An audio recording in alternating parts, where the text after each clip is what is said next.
إذا قربت ساعة يا لها وزلزلت الأرض زلزالها تسير الجبال على سرعة كمر السحاب ترى حالها كمر السحاب ترى حالها كمر السحاب ترى حالها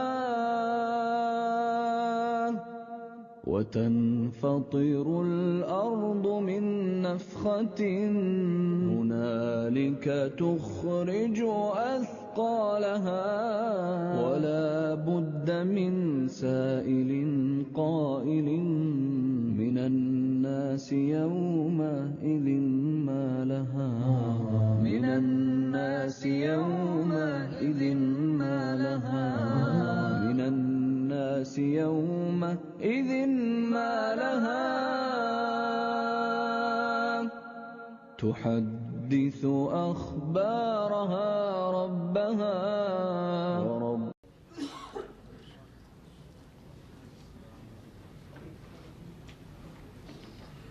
إن الحمد لله نحمده ونصلي على رسوله الكريم أعوذ بالله من الشيطان الرجيم بسم الله الرحمن الرحيم قل لا يعلم من في السماوات والأرض الغيب إلا الله وما يشعرون أيان يبعثون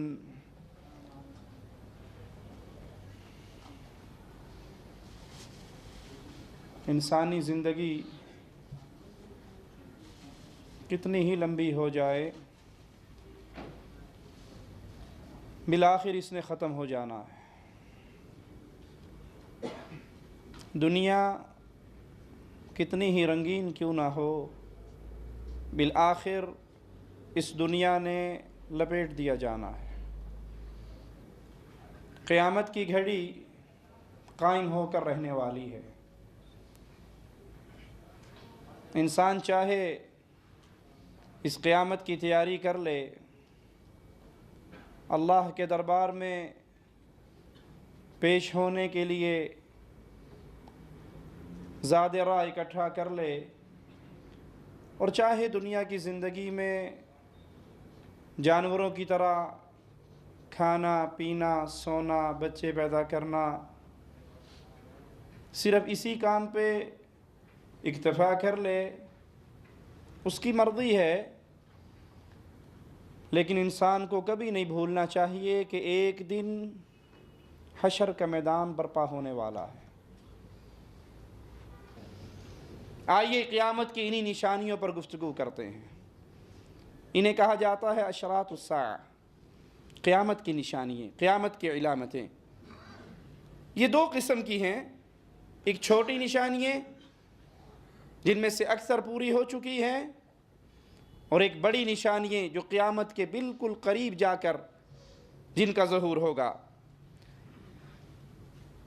ان نشانیوں میں سے رسول اللہ صلی اللہ علیہ وسلم کا مبعوث ہونا قیامت کی نشانیوں میں سے ایک نشانی ہے۔ صحیح بخاری میں ہے، رسول اللہ صلی اللہ علیہ وسلم فرماتے ہیں بعثت والساعۃ کہاتین، اللہ نے مجھے بھیجا ہے، اب میرے بعد آنے والی چیز قیامت ہے، میں اور قیامت اس طرح ہے۔ کیوں؟ میں آخری نبی ہوں، اب قیامت تک کسی اور نبی نے نہیں آنا، میں آخری نبی ہوں، تم آخری امت ہو، اب جو چیز آئے گی وہ نبوت نہیں، کوئی اور نبی نہیں، بلکہ وہ قیامت ہی آئے گی، میں اور قیامت اس طرح بھیجے گئے۔ دوسری روایت میں ہے، آپ نے فرمایا کہ اللہ تعالیٰ نے مجھے قیامت کے آغاز پر بھیجا ہے۔ باقی انبیاء آئے گزر گئے، نبی کے بعد نبی آتے رہے، امت کے بعد امتیں آتی رہیں، لیکن ہمارے امام، ہمارے قائد، ہمارے رہبر محمد الرسول اللہ صلی اللہ علیہ وسلم آخری نبی۔ اب قیامت آئے گی، کوئی اور نبی نہیں آئیں گے، قیامت آئے گی، آپ آخری امت ہیں، آپ کے بعد کوئی اور امت نہیں۔ رسول اللہ صلی اللہ علیہ وسلم کی وفات یہ بھی قیامت کی نشانیوں میں سے ایک نشانی ہے۔ اللہ کے نبی علیہ السلام کا فوت ہو جانا، دنیا کو چھوڑ جانا، اگلے جہاں کی طرف منتقل ہو جانا، اللہ کی جنتوں کے مہمان بن جانا، آپ کی وفات قیامت کی نشانیوں میں سے ایک نشانی ہے۔ صحیح بخاری میں ہے، سیدنا عوف بن مالک رضی اللہ عنہ وارضاہ فرماتے ہیں غزوہ تبوک کے موقع پر میں رسول اللہ صلی اللہ علیہ وسلم کی خدمت میں حاضر ہوا۔ آپ نے فرمایا قیامت سے پہلے 6 نشانیوں کو شمار کر لو، 6 چیزیں یاد کر لو، 6 نشانیاں گن لو قیامت سے پہلے۔ ان میں سب سے پہلی چیز میرے نبی نے فرمایا میری وفات، اور یہ حدیث کہاں ہے؟ صحیح بخاری میں۔ امت کا اجماع ہے، امت اکٹھی ہے اس بات پر کہ قرآن کے بعد صحیح ترین کتاب کون سی ہے؟ صحیح بخاری۔ اور نبی فرماتے ہیں قیامت سے پہلے 6 چیزیں گن لو، ان میں پہلی چیز محمد مصطفیٰ صلی اللہ علیہ وسلم کی وفات۔ جو لوگ انکاری ہیں کہ اللہ کے نبی تو فوت نہیں ہوئے، آپ تو زندہ ہیں، ایک سیکنڈ کے لیے، ایک لمحے کے لیے جیسے ہنڈیا کو موم بتی چراغ کے اوپر رکھ دیا جائے وہ بجھتا نہیں ہے، چھپ جاتا ہے، اسی طرح اللہ کے نبی نے پردہ کیا ہے، بس آپ موجود ہیں، ہمارے ساتھ ہیں، ہر وقت ہیں، حاضر ناظر ہیں، عالم الغیب ہیں۔ آپ پر موت واقع نہیں ہوئی، جو یہ کہے محمد مصطفیٰ پر موت واقع ہوئی، آپ فوت ہوئے، وہ گستاخ ہے، واجب القتل ہے۔ صحیح بخاری کی یہ روایت ان تمام عقیدوں کو پاش کر رہی ہے۔ مصطفیٰ خود فرما رہے ہیں صلی اللہ علیہ وسلم قیامت سے پہلے 6 چیزوں کو شمار کر لو، ان میں پہلی چیز میری وفات، دوسری بیت المقدس کا فتح ہونا، پھر وہ زبردست موت، وہ بہت بڑی موت جو بکری کی ایک بیماری کی طرح پھیلے گی اور دنیا اس کے اندر مر جائے گی، بہت بڑی تعداد لوگوں کی اس کا شکار ہو جائے گی۔ مال کی کثرت، مال اتنا عام ہو جائے گا، کسی کو 100 دینار دیے جائیں گے تو وہ راضی نہیں ہوگا، 100 دینار کو بڑی ہلکی چیز سمجھے گا، وہ ہزاروں میں راضی ہوگا، مال کی کثرت ہوگی۔ پھر ایک ایسا فتنہ نمودار ہوگا جو عربوں کے گھر میں داخل ہو جائے گا، پھر تمہاری بنو اصفر، یورپ، امریکہ، روم، ان کے لوگوں سے صلح ہوگی مگر وہ تمہارے ساتھ بدعہدی کریں گے، پھر تمہاری طرف 80 جھنڈوں کے تلے وہ اکٹھے ہوں گے، ہر جھنڈے کے نیچے 12,000 فوجی ہوں گے۔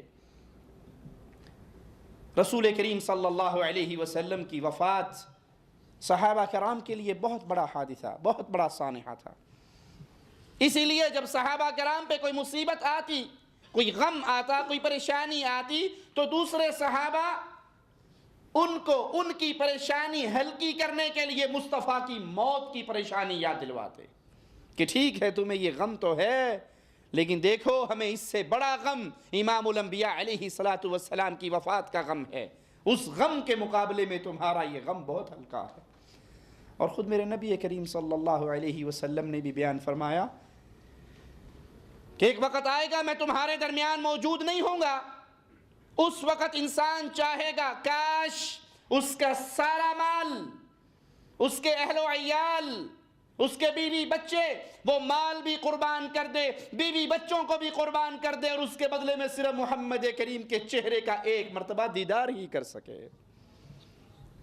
میرے بعد چاہیں گے لوگ پوری دنیا لٹا کر مصطفیٰ کے پیارے حسین چہرے کی ایک جھلک دیکھ لی جائے، لیکن لوگوں تم مجھے اپنے درمیان نہیں پاؤ گے۔ یہ کہنے والوں سنا ہے ہر عاشق کے گھر تشریف لاتے ہو، ہمارے گھر میں بھی ہو جائے چراغاں یا رسول اللہ، نبی کیوں کہہ رہے ہیں تم مجھے نہیں پاؤ گے؟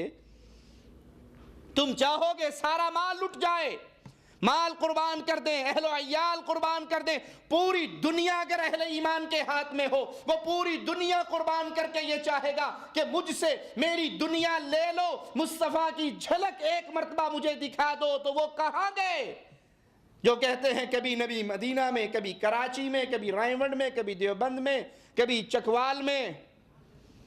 یہ مولویوں کے پیٹ کا دھندا ہے، مصطفیٰ اللہ کی جنتوں میں ہے، آپ کی قبر جنت کا باغ بن چکا ہے۔